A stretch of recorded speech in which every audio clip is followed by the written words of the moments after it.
안녕하세요. 팟캐스트 알더밥입니다. 안녕하세요. 네, 저는 알더밥에서 진행과 건강 파트를 책임지는 청담인 한의원 원장 안상원입니다. 저는 아무거나 다른 여의도 쿠마 김윤성입니다. 안녕하세요. 막경찰 정부현입니다. 자, 오늘도 우리 막경찰 정부현님 모시고요. 수정방, 마오타이, 연태 고량주 등 우리가 실제로 한국에서 쉽게 접하는 그런 고량주 이야기들을 좀 나눠보도록 하겠습니다. 자, 본격적인 이야기 들어가기 전에 우리 가족분들 또 후기 소개시켜드려야죠. 블루문달 교수님, 이거 우리 108화 게스트로 참여한 서울대 농경제사회학부의 문정원 교수님입니다. 자, 첨부한 사진은 108화에 나오는 람빅 맥주입니다. 마트에서 그리 어렵지 않게 구할 수 있고요. 이미 잘 아시는 분들도 계시지만 람빅은 특정 브랜드가 아니고 라거, 예일과 같은 맥주 계열을 의미합니다. 자연 발효가 그 특징이고요. 새콤한 맛이 특징이며 병내 발효 때문에 기포감도 샴페인의 그것과 비슷합니다. 과즙이 첨가된 경우가 많아서 여성분들이 선호하는 경우가 많습니다. 우리 람빅 맥주 사진 게시판에 올려주셨고요. 그리고 또 첨부한 사진 중에 이네딧 맥주 바르셀로나 맥주인데요. 전설적인 식당 엘 불리의 총괄 셰프인 페란 아드리아가 개발에 참여했던 맥주입니다. 기억나요? 전용잔이 있어서 그 금까지 따라 마시라는 그런 이야기도 기억이 납니다. 우리 문정원 교수님 감사합니다. 다음에 저희 또 돼지고기, 돼지하고 소, 아니 소가 아니고 닭, 토종닭 이야기로 저희 알더버에 또 출연해 주시기로 약속하셨는데요. 감사합니다, 우리 문정원 교수님. 자, 푸당님, 개인적으로 맥주를 조금 좋아해서 재밌게 들었습니다. 모든 음식이 그렇듯이 입과 혀로만 먹는 것이 아니라 다양한 감각과 사람마다 다른 개인의 취향과 정보도 포함되니 맛이 없다라고 확정지어서 말할 수는 없고요. 게스트로 출연하신 교수님께서 말씀하신 것처럼 맥주가 맛이 없다 보다는 지겹다. 그죠? 한국 맥주 그 얘기할 때 너무 그것만 마시니까 좀 지겨웠던 거 아니냐 이런 말씀을 해주셨는데요. 자, 그 대기업 중심의 다양하지 않은 스타일과 한국 맥주 회사가 맛이 없다고 느끼는 가장 큰 이유인데요. 무조건 맛이 없다라기보다는 왜 그렇게 생각할까 한번 생각해 보면 좋을 것 같습니다. 자, 아마도 이번화 끝자르게 말씀하다시피 다음에 맥주 전문가와 자세한 이야기, 맥주 특집도 한번 저희가 준비하도록 하겠습니다. 또 그 대형 마트에서 살 수 있는 여러 종류의 맥주 사진을 저희 그 알더밥 게시판에 올려주셨습니다. 푸당님 감사드리고요. 자, 우리 그 바이주 얘기 좀 계속하겠습니다. 일단 향 얘기부터 한번 해볼까요? 네. 농향, 장향 이런 얘기 많이 들어봤는데 얼핏 머릿속에서 잘 떠오르지가 않아요. 중국이 워낙 넓다 보니까 네. 이 중국의 바이주가 굉장히 다양하게 나뉘어요. 그래서 이 나뉘는 거를 향으로 구분하는 타입이라고 이야기를 하는데 이게 사실은 굉장히 다양합니다. 그런데 그 대부분의 그 향들은 어떠한 유명 브랜드의 특징 향 같은 독특한 것들이고 대부분의 술은 세 가지로 묶여요. 하나가 장향. 간장할 때의 장자입니다. 그래서 오래 묵은 조선간장 같은 전통간장 같은 그런 쿰쿰한 느낌이 있으면서 감칠맛이 있고 맛과 향이 굉장히 진하고 그런 그 장향이 있고 그 다음에 중국 바이주의 거의 대부분을 차지하는 게 농향이에요. 진할 농자인데 이게 과일향, 뭐 맑은 그런 청량한 향 이런 향들이 굉장히 진하게 난다고 해서 청향입니다. 농향입니다. 그리고 마지막이 청향인데 청향은 굉장히 맑아요. 그래서 뭐라고 해야 되나 우리나라의 뭐 안동소주나 이런 전통 소주 정도로 거슬리는 향이 없이 맑고 깨끗하게 마실 수 있는 그런 타입들이 청향입니다. 그래서 보통은 이 세 가지로 나뉘고 이 세 가지에서 뭐 그 세 가지 향이 다 나는 특징을 가진 뭐 특이한 애들도 있고 뭐 장향과 농향의 중간 정도 향을 내는 애들도 있고 뭐 농향과 청향의 중간 향을 내는 애들도 있고 막 어떤 애들은 볶은 참깨 향이 술에서 나요. 그래서 걔네들은 뭐 지마향이라고 부르고 어떤 애들은 사케 향이 나서 쌀 밑자 써서 미향형이라고도 하고 그런 식으로 굉장히 다양합니다. 어떤 거는 된장 향이 나요. 그래서 그 매주 시자를 써서 시향이라고 하는 술들도 있고 그렇습니다. 그 아까 뭐 장향이 마오타이 주고. 네. 잠깐만 정리 한번 해볼게요. 장향이 네. 마오타이. 예. 네. 그다음에 이제 농향이 뭐 노주노교니 수정방이니 우량이니 뭐 양화대곡이니 하는 대부분이 다 농향입니다. 아 우리가 알고 있는 네. 대부분의 네. 고량주는 이 농향입니다. 특별히 찾지 않는 이상 평생 거의 농향만 드시게 될 확률이 높아요. 바이주를 드시면. 그리고 장향은 대표적인 게 마오타이다. 네. 마오타이 진짜 약간 향이 꼼꼼한 그래 네. 그렇게 이렇게 쫙쫙 넘어가진 않던데 지금 맛에. 독하기도 하고. 그러니까 그게 중국에서도 사실 장향은 우리나라로 치면 홍어 같은 거예요. 좋아하는 사람은 너무너무 좋아하고 못 먹는 사람은 못 먹어요. 아 우리나라 홍어 같은. 예. 비유가 머릿속에 확 바뀐다 네. 그냥. 좋아. 아니 저희 동생이 중국에도 출장을 다니러 왔다 갔다 하면서 본인이 이제 중국에 예를 들면 뭐 북경시 뭐 국세청장과 같이 네네. 술을 마셨다 이런 자리에서는 마오타이가 가짜가 나올 수가 없다. 네. 저 사람들이 그 정도 위치인데 네. 그래서 가끔 이제 마오타이 진짜로 마셔본 것 같다. 그러면서 뭐 마오타이가 가짜도 굉장히 많고 뭐 심지어 네, 중국에선 굉장히 면세점에서도 가짜 많죠. 면세점에서도 뭐 가짜인데요. 가짜의 가능성이 높다라고 하던데 저는 개인적으로 이 마오타이는 이렇게 잘 안 들어가는 이유인데 오늘 얘기를 들어보니까 이게 그 우리나라 홍어처럼 호불호가 확연하게 갈리는 장향형이다. 네. 아. 그리고 처음에 입에 안 맞으셨어도 몇 번 드셔보시면 훅 빠질 수도 있어요. 아 그래요? 아, 근데 너무 비싸서 잘 못. 네, 차라리 저는 굉장히 좋아하는데. 수정방은 예. 깨끗해. 수정방은 그 원래 향 자체가 한국 사람이 그냥 길 가는 사람을 이렇게 마셔보기에도 대부분 굉장히 좋아할 타입이에요. 어떻게 보면 블라인드 테스트를 예. 해도 마오타이 쪽보다는 예. 아마 10명 중에 9명은 수정방을 선택할 수도 있겠죠. 그게 그 향미 물질을 분석해 보면은 네. 그 걔가 과일 향들이 되게 많으면서 특징적인 그 농향의 그 농한 느낌을 주는 향이 수정방 같은 경우에는 익은 김치의 향하고 그 향미 물질하고 비슷해요. 그래서 상큼한 신맛을 내는 그런 향들이거든요. 그래서 지금도 못 마시는 사람들은 못 마십니다. 백바이주. 네, 그 특이 향 때문에 못 마십니다. 향을 싫어해서. 예. 여자들은 거의 못 마시는 수준에 있고요. 예, 근데 수정방 같은 경우에는 대부분 여자들도 처음 드셔도 드세요. 그러면 향이 좀 이거를 특별해서. 예를 들어서 그냥 한국식으로 언더락으로 해서 마셔보면 어떨까요? 그렇게 그러니까 저는 마셔본 적은 없는 것 같아요. 중국에서는 절대로 술을 차게 해서 안 마시는데 네. 사실 한국인 입맛에는 가끔씩 언더락이나 이렇게 해서 드셔도 괜찮은 경우가 있고 그리고 저 청담동의 더 화이트바 같은 곳에서는 수정방 이용해서 칵테일 같은 것도 하는데 굉장히 맛있거든요. 물론 굉장히 비싸지만 원주가 수정방이다 보니 자, 우리 지금 향으로 나눴을 때는 네. 장향형, 그리고 대부분이 농향형인데 청향형, 농향형인데 우리가 먹고 있는 대부분의 술은 농향이다. 농향형이다. 네. 그래서 농향이 진할 농이라서 블라인드 테이스트로 이렇게 해보면 처음 해보시는 분들은 농향을 대부분 청향이라고 생각해요. 왜냐하면 맑은 향도 더 진하거든요. 근데 이 농향형 안에서도 이 진한 향이 뭐가 메인이냐에 따라서 타입이 굉장히 다 갈리는데 농향형 중에 과일 향과 달콤한 느낌이 제일 센 게 수정방이고 흙향과 묵직한 향으로 제일 센 게 우량입니다. 노주노교는 딱 그 중간 정도고요. 그래서 이 범위 안에서 막 돌아요. 맞다. 보통 한국에서. 그래서 그렇겠네. 그래서 보통 수정방 애호가랑 우량 애호가들이 좀 갈리는 편이에요. 농향 중에서도 좀 네. 양 사이드를 다니니까. 남성적이고 흙향 나고 파워풀하고 이런 게 우량이에요. 과일향 나고 하늘하늘하고 꽃향기 나고 이러는 게 수정방. 하늘하는 게 좋아. 수정방 수정방이 좋아. 자, 그럼 우리 수정방 얘기로 바로 한번 들어가 볼게요. 네.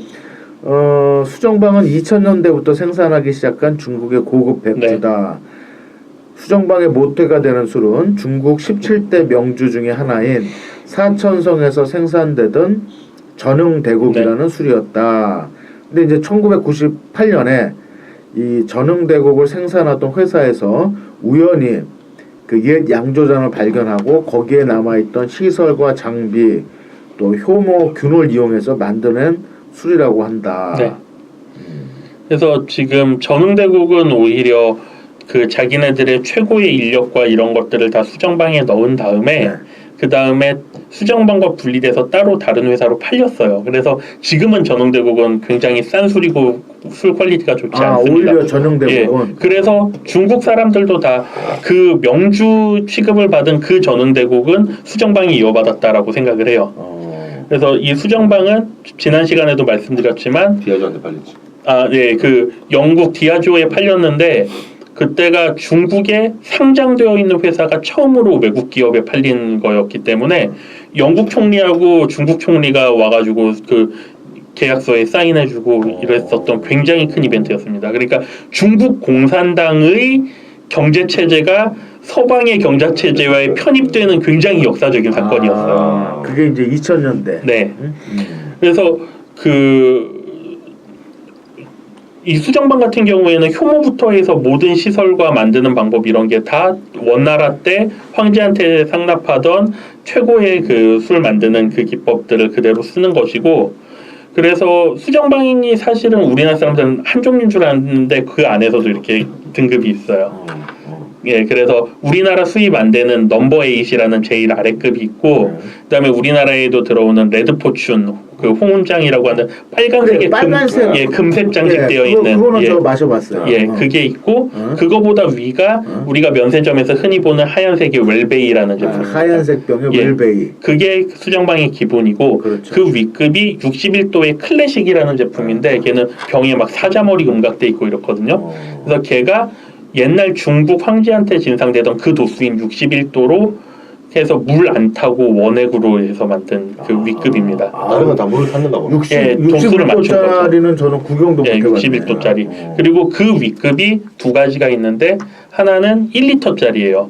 그래서 스콜라스 에디션이라고 옛날 선비들이 모여서 학식을 나누면은 술이 많이 필요하니까 이렇게 많이 담긴 이런 타입이 있는데, 술이 왜 필요해? 무슨 소리야? 먼 데서 선비들이 모이면 좋은 술을 마셔야 된다. 그래서 주지용님 말씀하시잖아요. 그거밖에 필요 없어. 그래서 그거 같은 경우에는 그 도수는 웰베이 정도로 낮은데 풍미가 조금 더 다른 타입의 블렌딩이 된 거고, 그리고 그 윗급의 수정방에서 제일 윗급이 그 지난 시간에도 말씀드린 그 포레스트 그린이라는 제품이에요. 그래서 걔는 중국 최고의 대나무를 무형문화재가 직접 손으로 구워서 숯을 만들고 그 숯으로 원액을 필터링 해가지고 만든 그런 제품인데, 걔는 정말 아무 거슬림이 없이 깔끔합니다. 뭐 비싸서 물론 먹지. 우리 막경찰님은 뭐 지금 말씀하셨던 거 다 드셔보셨겠네요. 네. 수정방 브랜드 매니저를 1년 반 동안 하셨으니까. 네.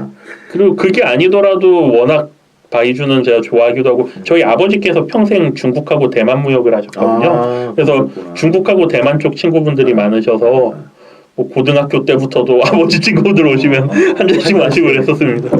이 수정방에 대해서 우리나라에서는 굉장히 그 인기가 좋죠. 네. 또 선물로도 많이 하고 면세점에서 뭐 많이 사갖고 오기도 하는데, 실제로 중국 대륙에서는 수정방은 어떤 위치예요? 그 명주 중에선 생산량이 제일 적습니다. 그래요? 예. 그래서 그 보지도 못하는 사람이 굉장히 많고요. 그리고 중국 내에서는 또 워낙 가짜가 많으니까 오히려 중국 사람들도 한국 와가지고 한국 면세점이나 한국에서 사가고 그렇습니다. 왜냐하면 우리나라는 그 디아지오 통해 가지고 본사에서 직접 오는 방식이라 한국에는 가짜 수정방이 없거든요. 중국에서도 귀하고 상당히 알아주는 술이네요. 예, 그렇기는 한데 이름도 모르는 사람도 많아요. 워낙 생산량이 적고, 그리고 해외에서 오히려 더 많이 찾기도 하고 해외에서도. 때문에. 네. 아니 그 뭐 브랜드 마케팅도 굉장히 잘한 것 같아요. 근데 실제로는 생산된 지는 10몇 년밖에 안 됐네요. 그죠? 자, 두 번째가 이제 마오타이입니다. 마오타이가 유명한 이유에 대해서 아까 말씀을 해주셨는데, 마오타이는 또 그 아까 무슨 향이라고 그랬죠? 장향의 대표술입니다. 그 호불호가 굉장히 갈린다고 말씀하셨죠. 마오타이 이야기도 한번 좀 그 시작해봤으면 좋겠는데요. 장향형 술이 싸게 나오기가 되게 힘들어요. 그 장향을 만들려면은 그 발효를 시키는 발효조도 밑은 진흙인데 진흙을 파서 이 벽은 다 벽돌로 쌓아가지고 여기에 놓고 장기 숙성을 해야 되고, 그 다음에 발효도 굉장히 오래 걸리고 숙성도 오래 걸리고 해서 그래야지만 이게 다 분해가 되면서 그 이 간장 같은 향이 나거든요. 그래서 사실은 되게 비싸지는데 그걸 감안해도 마오타이는 사실 굉장히 비쌉니다. 이거 얼마나 해요? 그러니까 그 우리나라에서는 제가 안 마시고 다 그 면세점에서 사가지고 좀 그 기억이 가물가물한데 면세점에서 사도 500ml에 한 20만 원 정도 했었던 것 같아요. 그 네. 조니워커 블루 정도의 가격이라고. 그것도 별에 따라서 또 달라지고. 예, 거기도 등급이 있습니다. 등급이 또 달라지더라고요. 네. 한 60만 원, 80만 원 하는 것도 네. 있고.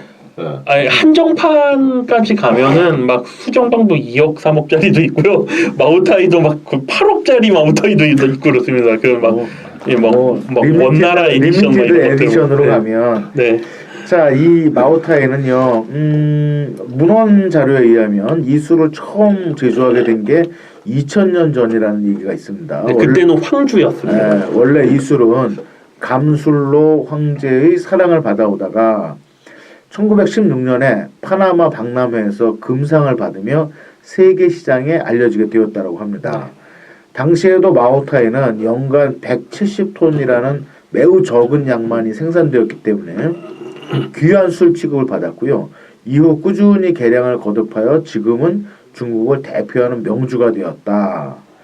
또 그 대장정 때 패주하던 마오쩌둥을 비롯한 공산당 지도부가 이 마을을 지나가면서 이 마을이 그 쓰촨 바로 아래라고 하셨죠? 네. 쓰촨 바로 아래. 네. 대접받고 마오쩌둥이 홍군이 중국을 석권한 이후에 마오타이를 잊지 않고 국가적인 명주로 육성하면서 네. 나서부터다. 다른 술과는 다르게 정성스럽고 독특하면서도 복잡한 제조법이라고 하는데요. 네, 그게 장향을 만드는 이 제조법. 밑술을 9개월 동안 발효시킨 후에 네. 7번의 증류를 거쳐서 밀봉 항아리에서 3년 이상 숙성 과정을 거치는 이거 굉장히 복잡한데. 네. 그러니까 뭐 숙성 과정은 수정방도 5년씩 하고 이러는데 네. 그게 문제가 아니라 이게 장향이 잘 발효된 정말 정성스레 만든 씨간장 같은 맛이 나요. 그걸 만들려면 발효를 오래 시켜서 그 알코올 발효가 끝난 다음에 이 술찌개미에 남아있는 효모가 자체 효소로 다 분해가 되면서 아미노산으로 녹아 나와서 정말로 간장처럼 분해가 되는 거예요. 아, 내가 이때까지 보면 다 가짜인가? 그러게. 그 장향이 그렇게 세게 안 났는데 나도 연간에 내서 마신 다음에 감칠맛이 미원 뿌린 것처럼 쫙 안 돌면은 사실 진짜 나 아니에요. 가짜인가 봐. 나 뭐 일단 제가 가짜 맛이었나? 난 향만 좀 역하고 그렇게 이술 감칠맛이 일단 확 오는 게 마오타이 특징이에요. 가짜 우리 먹으면 가짜만 마셨나 보네. 응? 자, 이거 혹시 그러니까 그 짝퉁, 진퉁을 구별하는 그런 방법들도 인터넷에 나와 있던데. 그게 여러 가지가 있는데요. 그러니까 예. 그 여러 가지라는 게 무슨 뜻이냐면 중국 귀주에 모태라는 마을이 있어요. 네네네. 이 마을에서 나오는데 귀주 모태 집단이라는 이 귀주 마오타이주를 만드는 회사가 아닌 다른 회사들이 있어요. 거기서 나오는 마오타이주라는 술이 있는데 그건 우리가 생각하는 이 마오타이가 아니잖아요. 네. 그것과 이 마오타이를 구분하는 법이 인터넷에 나오는 대부분입니다. 그래요? 그래서 뭐 글씨가 화려하지 않고 맞아요. 뭐 별이 네, 크지 네. 않고 뭐 그 장식 많이 안 들어가고 포장 간결하고 이런데 그게 그 모태 마을의 다른 회사들이 만드는 장향형의 그 저렴한 술들이 대부분 그렇게 해서 병 비슷하게 만들어가지고 비싸게 받거든요. 그래서 그런 것들은 좀 우리가 구분을 할 필요가 있긴 내가 그런 것들 보는 거야 이제. 우리가 그런 거 먹었나 봐. 어쩌지 이상하게 무슨 감칠맛 이런 거 없었어. 녹화기만 녹화가 없었어. 자, 그 다음에 이제 우리 한국 사람들이 가장 많이 마시는 술 중에 하나가 이 연태고량주인데 네. 연태고량주. 이거 굉장히 재밌는 술입니다. 연태가 어디죠? 연태가 우리나라 인천에서 바로 중국으로 슉 갔을 때 이렇게 딱 가깝게 이렇게 닿는 여기가 연태입니다. 거기가 연태. 네.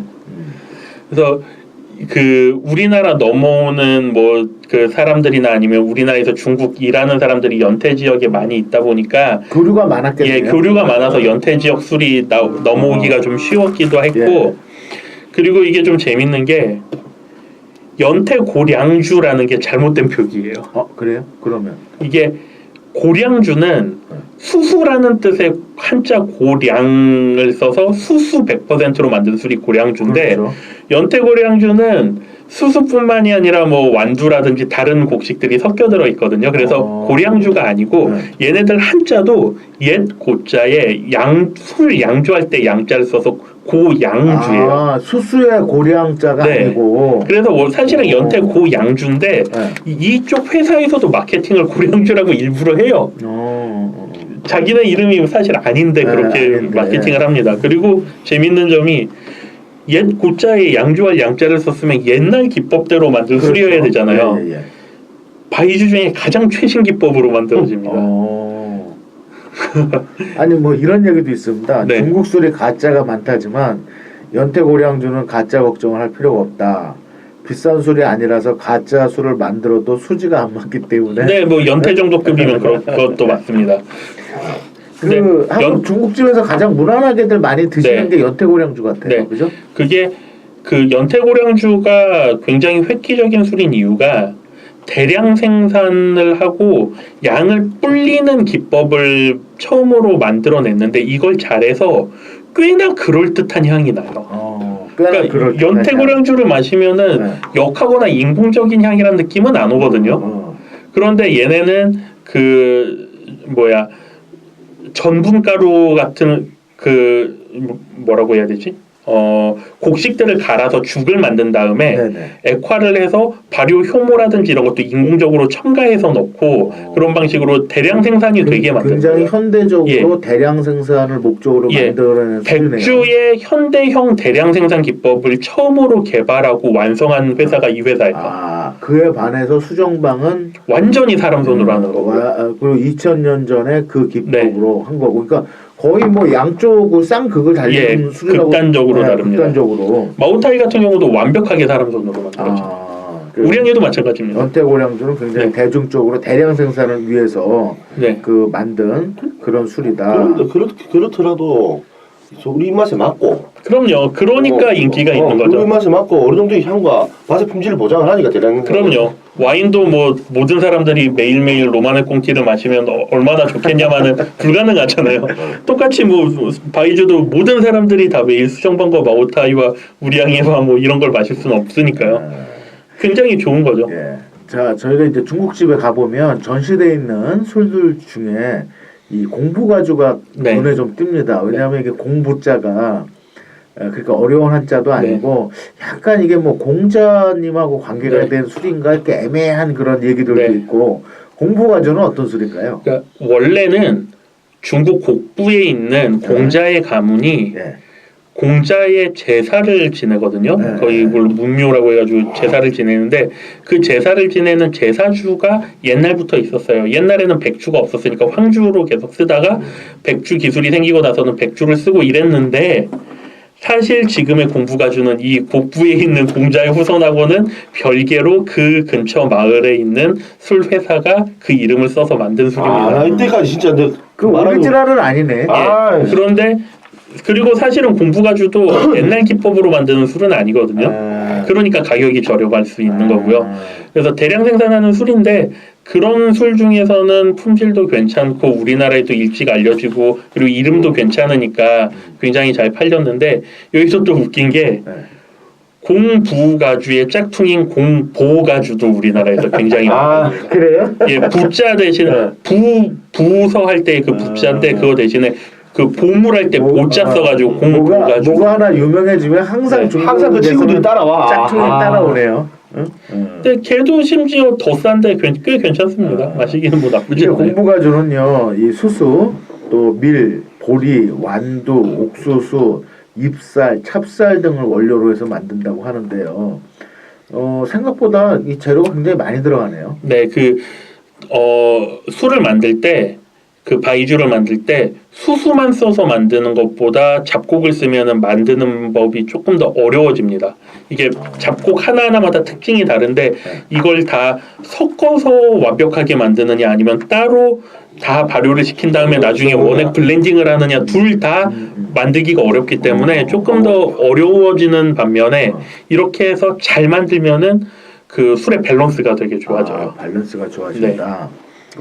어떻게 보면 이렇게 여러 가지 재료가 들어가는 게 조금 더 이 제조 방법은 좀 더 어려울 수 있다. 그 우량회 같은 경우가 5오의 곡식량의 그 액체 액자거든요. 그렇죠. 그래서 5가지 곡식을 써서 만든 술이라는 뜻인데 옛날에는 그게 잡량액이라는 술이었어요. 그 잡스러울 잡자를 써서 근데 이게 이름이 너무 안 좋다고 오량액으로 이름을 바꾼 건데 얘네가 그 여러 가지 곡식을 써가지고 온갖 향이 다 나게 하는 기법을 맨 처음 만든 도가요. 오량액이. 그래서